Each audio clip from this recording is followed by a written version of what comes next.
오늘 함께 오신 하나님의 말씀은 히브리서 6장 13절에서 20절까지 말씀 보도록 하겠습니다.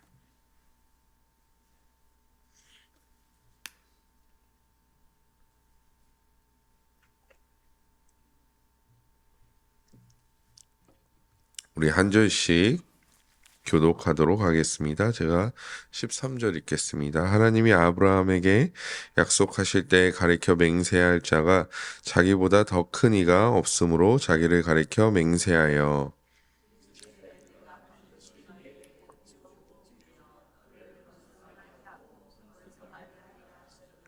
그가 이같이 오래 참아 약속을 받았느니라.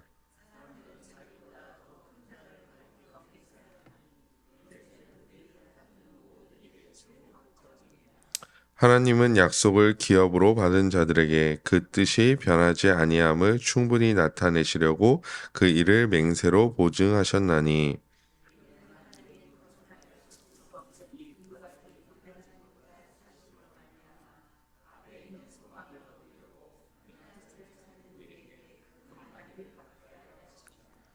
우리가 이 소망을 가지고 있는 것은 영혼의 닭 같아서 튼튼하고 견고하여 휘장 안에 들어가나니 그리로 앞서 가신 예수께서 멜기세덱의 반차를 따라 영원히 대제사장이 되어 우리를 위하여 들어가셨느니라. 아멘. 오늘도 말씀과 기도로 하루를 시작하시는 모든 성도님들을 주님의 이름으로 환영하고 축복합니다. 우리 오늘부터 6장 13절로 해서 아마 이번 주는 7장까지 함께 살펴볼 수 있을 것 같습니다. 먼저 우리가 히브리서 또 한 달이 됐기 때문에 12절, 13절 전에 12절 말씀을 먼저 한번 살펴보도록 하겠습니다. 제가 읽도록 하겠습니다. 게으르지 아니하고 믿음과 오래 참음으로 말미암아 약속들을 기업으로 받은 자들을 본받게 하는 자 되게 하려는 것이니라. 아멘. 12절에서 히브리서 기자는 믿음과 오래 참음으로 말미암아 약속을 기업으로 받은 자들이 되어져야 한다. 다시 바꿔 말하면 믿음과 오래 참음으로 그 기업을 이루어가는 자들이 되어야 한다라고 말씀하고 있습니다. 그리고 그 말씀을 한 후에 오늘 맹세에 대한 얘기를 해주고 있습니다. 맹세는 무엇입니까? 우리가 이제 맹세한다라는 얘기를 하는데요. 꼭 지키겠다라는 어떤 결연한 인간적인 의지를 보여줄 때 내가 맹세할게, 내가 꼭 무엇을 하겠다라고 맹세할게라고 얘기합니다. 그러면 우리의 이런 맹세와 하나님의 맹세가 무엇이 다른가? 오늘 말씀을 통하여 또 살펴보도록 하겠습니다. 하나님은 아브라함에게 맹세하셨다라고 말씀하고 있는데요. 이는 창세기 22장 17절 말씀과 연결되어져 있습니다. 우리 창세기 22장 17절 말씀 제가 읽도록 하겠습니다.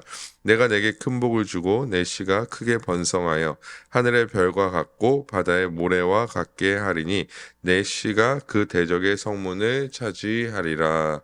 아멘.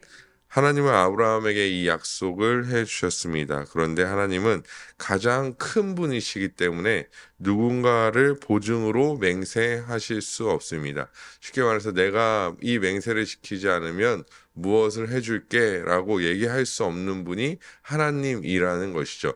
해주실 수 없어서 말하지 못하는 것이 아니라 하나님의 존재 자체가 이 세상에서 가장 크기 때문에 누군가를 가리켜서 혹은 무언가를 가리켜서 맹세하실 수가 없다라고 말씀하고 있는 것이죠. 그래서 하나님은 자신을 보증으로 맹세하셨다라고 말씀하고 있습니다. 또한 하나님은 완전하신 분이시기 때문에 자신을 가리켜 맹세하셨을 때 그 맹세는 분명히 이루어진다라고 말씀하고 있는 것이죠. 그리고 아브라함은 그 약속을 받았다라고 기록하고 있습니다. 여기서 생각해 보면 아브라함에게 약속을 주신 분도 하나님이시고 그것을 성취하여 이루신 분도 하나님이십니다. 아브라함의 믿음 때문에 그것을 이루시는 분이 아니라 하나님께서는 하나님이 아브라함에게 약속하셨기 때문에 맹세하셨기 때문에 이루는 분이라는 사실을 우리는 오늘 본문에서 알 수 있는 것입니다. 다시 말씀드리자면 아브라함이 끝까지 믿었기 때문에 혹은 아브라함의 어떠한 의로움 때문에 하나님께서 아브라함에게 약속하신 모든 것을 이뤘다기보다는 하나님께서 아브라함에게 약속하셨기 때문에 그것을 이루어 가는 것이죠. 그것이 하나님의 어떤 약속의 이루심의 모습이라는 것입니다. 아브라함은 그 약속을 하나님을 신뢰했고 의지하였습니다. 믿음을 통해 하나님의 이루심을 확신했고 그 약속을 받게 되었습니다. 그럼 히브리서 기자는 왜 이 아브라함과 하나님의 이야기를 하나님과 아브라함의 말씀을 꺼냈을까요? 사실 하나님은 그냥 이루시면 됩니다. 무슨 말씀이냐면 굳이 말씀하지 않으셔도 된다라는 것이죠. 아브라함에게 내가 너로 인하여 큰 민족을 이룰 것이야 라고 말씀하시지 않고 그냥 이루시면 될 수 있는 분이십니다. 충분히 그렇게 하실 수 있는 분이시죠. 하지만 굳이 말씀하신 이유는 바로 아브라함 때문이었다라는 것입니다. 하나님의 맹세하심으로 아브라함의 믿음이 더욱더 굳건케 되었고 아브라함이 하나님의 뜻대로 살아갈 수 있었기 때문이라는 것이죠. 하나님께서 약속하시고 말씀하셨기에 그의 믿음이 더욱더 굳건케 되어 하나님을 신뢰할 수 있게 되었습니다. 우리에게도 하나님의 말씀이 있습니다. 사실 이 하나님의 말씀이 없어도 하나님은 모든 것을 이루어 가시는 분이십니다. 예수께서 다시 오시겠다라고 약속하지 않으셨어도 사실 그냥 다시 오실 수 있는 분이시고 다시 오시면 되는 분이십니다.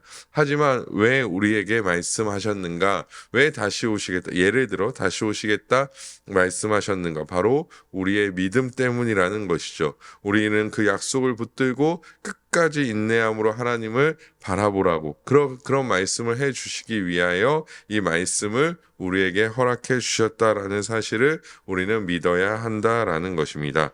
그래서 우리는 계속해서 또한 18절 말씀을 좀 먼저 살펴보도록 하겠습니다. 18절 말씀 함께 읽어보도록 하겠습니다. 시작. 이는 하나님이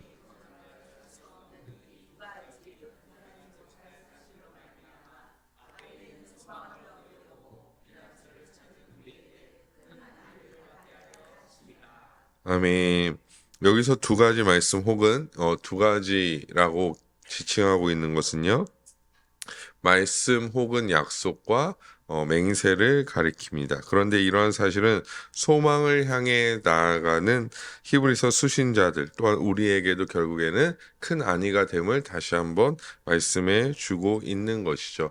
그러니까 이 말씀을 붙들고 아브라함의 말씀을 붙들고 하나님께서 아브라함과 맹세하셨고 그 맹세하심을 이루신 것 같이 너희와도 약속하셨고 또한 우리와도 약속하셨기 때문에 그것을 분명히 이루실 것이야 라는 안위, 위로를 우리에게 허락해 주신다라고 말씀하시는 것입니다. 하나님께서 맹세하셨고 우리에게 드러내 주셨습니다. 구원까지는 사실 우리가 알아야 하는 것이기 때문에 알려주신 것이 사실 어느 정도 납득되지만 우리가 그 소망을 살아가게 하시기 위하여 결국 우리에게도 이 말씀을 허락해 주셨다라는 것입니다. 히브리서를 유대 그리스도인들에게만 허락하신 것이 아니라 우리에게까지 그것을 허락하신 이유는 우리가 이 히브리서를 받는 수신자들과 동일한 소망으로 이 땅을 살아가야 하기 때문에 우리에게 이 말씀을 허락해 주셨다라는 것이죠. 결국 우리의 연약함을 살피시고 끝까지 믿음의 경주를 해 나아가라고 이 말씀을 우리에게 허락하신 줄 믿습니다. 결국 아브라함과 약속하신 하나님께서 이 히브리서의 수신자들과 약속하신 하나님께서 우리와도 약속하셨고 우리에게 그 맹세를 베풀어 주신 줄 믿습니다. 그러기에 우리 또한 굳건함으로 그 약속을 바라보며 또한 약속이 성취될 것, 주의 다시 오심과 또한 하나님의 나라의 약속이 성취될 것을 굳건히 믿으며 이 말씀의 길, 믿음의 길을 포기해서는 안 된다라는 것입니다. 우리 계속해서 19절 말씀 읽어보도록 하겠습니다. 함께 읽겠습니다. 시작. 우리가 이 소망을 가지고 있는 것은 영혼의 닭 같아서 튼튼하고 견고하여 휘장 안에 들어가나니. 아멘. 히브리서 기자는 계속해서 이 말씀에 이어서 아브라함의 말씀에 이어서 소망에 대한 얘기를 해주고 있습니다. 즉 아브라함과 맹세하신 하나님께서 그에게 하셨던 말씀을 이루셨던 것처럼 너희들에게 전하신 말씀, 다시 궁극적으로는 다시 오시겠다라는 말씀, 하나님의 나라를 너희에게 허락해 주시겠다는 말씀, 약속의 기업을 허락해 주시겠다는 말씀은 이 소망을 가지고 있는 것, 이 소망이 무엇과 같다라는 것입니까? 영혼의 닭과 같다라고 말씀하고 있는 것입니다. 우리에게도 마찬가지죠.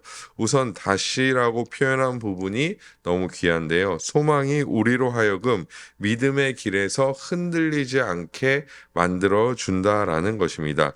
믿음의 길을 포기하지 않고 가는 수단이 되어진다라는 것이죠. 바람을 만약에 이걸 이제 진짜 배로 한번 생각해 본다면 바람을 불어주시는 것은 하나님이십니다. 그리고 그 바람은 무엇입니까? 바람을 맞이하는 것은 다시죠.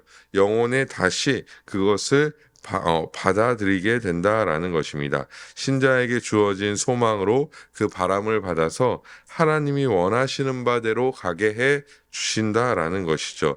그래서 먼저 생각할 것은 우리에게 이 소망이 우리의 삶과 신앙을 이끌어가고 있는가를 생각해 봐야 한다라는 것입니다. 왜냐하면 이 소망이 우리에게는 영혼의 닷과 같기 때문입니다. 베드로전서 1장 3절의 말씀입니다. 제가 읽겠습니다. 우리 주 예수 그리스도의 아버지 하나님을 찬송하리로다. 그의 많으신 긍휼대로 예수 그리스도를 죽은 자 가운데서 부활하게 하심으로 말미암아 우리를 거듭나게 하사 산 소망이 있게 하시며. 아멘. 우리는 거듭나서 산 소망을 소유한 자들이 되었습니다. 우리의 이 소망은 약동하게 하는 소망이죠.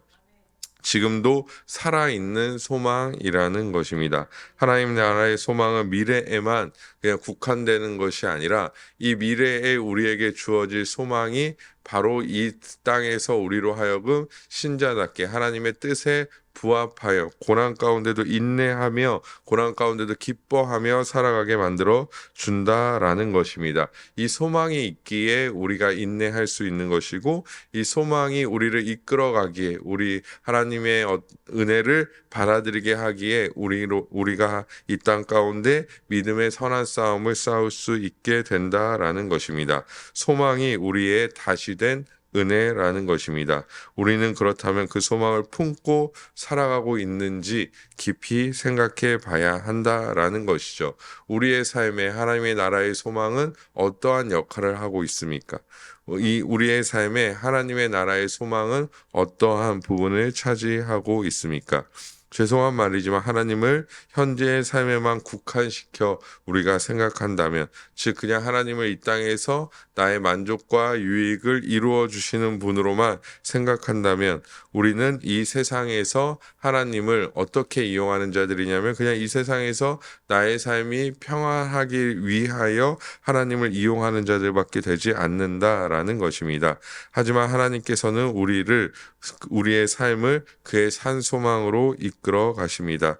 그래서 우리가 이 소망으로 살아가기를 또한 소망해야 합니다. 하나님 나라의 소망, 말세의 소망, 우리 안에 분명히 그것이 있어야 한다라는 것이죠. 만약 그것이 없이 살아간다면 다시 없는 배와 마찬가지일 것입니다. 그러면 기동하지 못하고 동력이 떨어질 수밖에 없다라는 것이죠. 합당한 길로 나아가지 못한다라는 것입니다. 그래서 우리에게 소망이 아주 큰 의미로 다가올 수 있다라는 것이죠. 주님의 다시 오심의 소망, 주의 뜻 가운데의 소망이 우리에게는 큰 힘이 되어진다라는 것입니다. 우리가 당시 이 히브리서 수신자의 입장에서 한번 생각해 보거나 아니면 정말 초대교회 성도들의 입장에서 한번 생각해 봅시다. 예수님께서 승천하실 때 내가 올라간 그대로 다시 올 것이야 라고 약속하셨습니다. 그러면 우리는 그것을 듣고 혹은 보거나 들었을 때 우리는 그 소망을 붙들고 고난이 와도 인내할 수 있을 것입니다. 왜냐하면 그 소망이 분명히 예수께서 말씀하신 소망이고 내가 보거나 전에 들은 소망이기 때문에 수많은 고난이 찾아오도 심지어 그것이 죽음의 고난일지라도 믿음의 길을 포기하지 않게 만들어줄 수 있다라는 것이죠. 하지만 우리가 시간이 많이 지나고 어떤 인간적인 시간이 많이 지나고 그 시간이 많이 경과되다 보니까 그 소망을 잊은 채 살아가는 성도들이, 살아가는 신앙인들이 너무 많아졌다라는 것입니다. 하나님께서 분명히 예수 그리스도께서 분명히 이 땅 가운데 다시 오시겠다고, 하나님의 나라를 우리의 기업으로 주시겠다라고 말씀하셨는데 그것이 소망이 되지 않고 살아가는 경우가 너무 많다라는 것이죠. 하지만 우리는 이 소망을 굳건히 붙잡음으로 말미암아 하나님의 뜻 가운데 온전히 서는 자들이 되어줘야 한다라는 것입니다. 그리고 다시 좀 19절을 보시면 그 닷은 매우 견고하다라고 말씀하고 있습니다. 그래서 이 소망을 가지고 있는 것이 영혼의 닭 같아서 튼튼하고 견고하여 휘장 안으로 들어간다라고 말씀하고 있는 것이죠. 매우 견고하고 흔들리지 않습니다. 왜냐하면 우리의 대제사장 되신 예수께서 먼저 그 소망의 길을 걸어가셨기 때문입니다. 그래서 하나님은 예수님을 통하여 약속을 이루시기도 하셨지만 예수님도 약속을 입어 그 소망을 이루신 분이라는 사실입니다.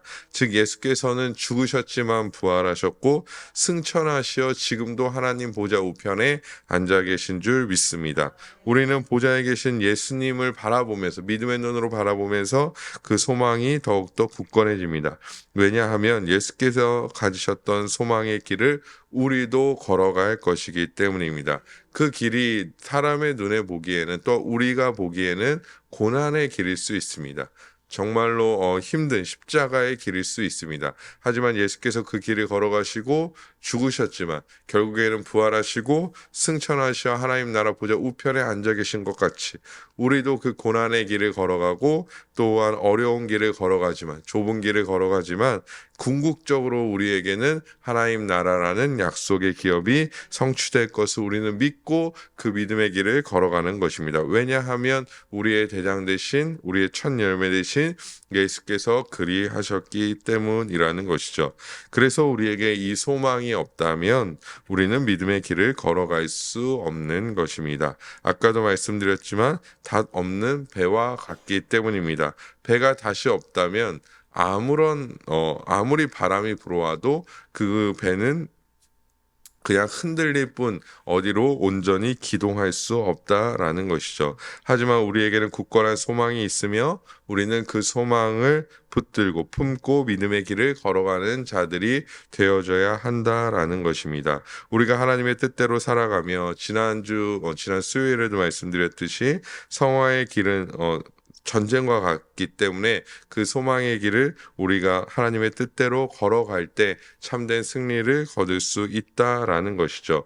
그 전쟁과 같은 그 전쟁을 다 마친 이후에 이미 승리는 우리에게 주어졌기 때문에 우리는 하나님의 나라가 우리에게 주어진다는 사실을 굳건히 믿음으로 말미암아 믿음의 길을 걸어가야 한다라는 것입니다. 우리 한번 생각해 봅시다. 당시 우리 히브리서를 받는 이 수신자들은 고난 가운데 있었고 또 고난 가운데 있었기 때문에 어떤 일이 일어났습니까? 배도하는 일이 일어났었고 하나님을 따르는 일이 일어났었고 예수 그리스도를 믿는다라고 말은 하지만 삶의 형태는 끊임없이 유대적인 삶의 방식을 택하는 자들. 왜 그렇습니까? 고난을 피하기 위하여 그런 일들을 행하였다라는 것입니다.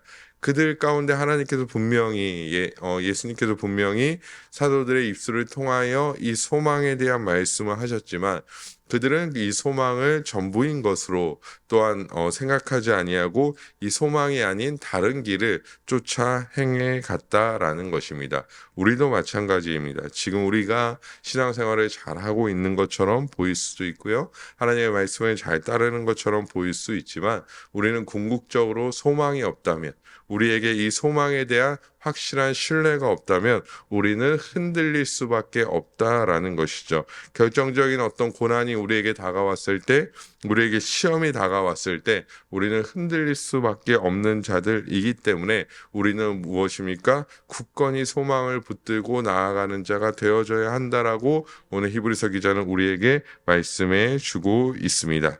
다시 우리가 앞으로 돌아가자면 하나님께서 아브라함과 맹세하신 사실을 히브리서 기자는 오늘 본문에 우리에게 말씀해 주었습니다. 이 맹세하신 것처럼 하나님께서 우리에게도 맹세하셨으니 결국에 우리에게 이 소망을 굳건히 붙잡고 하나님의 뜻을 향하여 믿음을 변치 않고 달려가기를 하나님께서는 우리에게 말씀해 주고 있는 것입니다.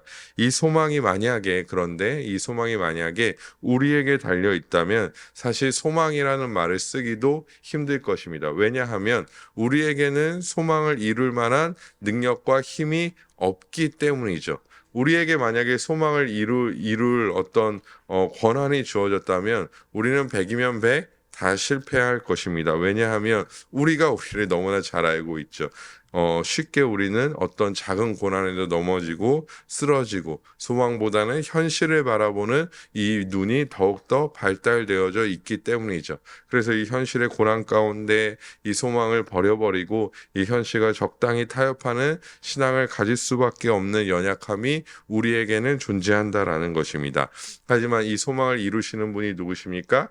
아브라함에게 약속하셨고 그 약속을 이루신 분이 하나님이시듯 우리에게 약속하신 이 소망을 이루시는 분도 바로 하나님이시라는 사실이죠. 그래서 우리는 이것이 얼마나 큰 우리에게 위로이며 평안인지를 깨달아야 한다라는 것입니다. 우리는 연약하지만 이 연약한 우리와는 상관없이 우리의 삶 가운데 우리에게 허락해 주신 그 소망을 이루시는 하나님, 그 하나님을 우리는 굳건히 믿고 나아가야 한다라는 것입니다.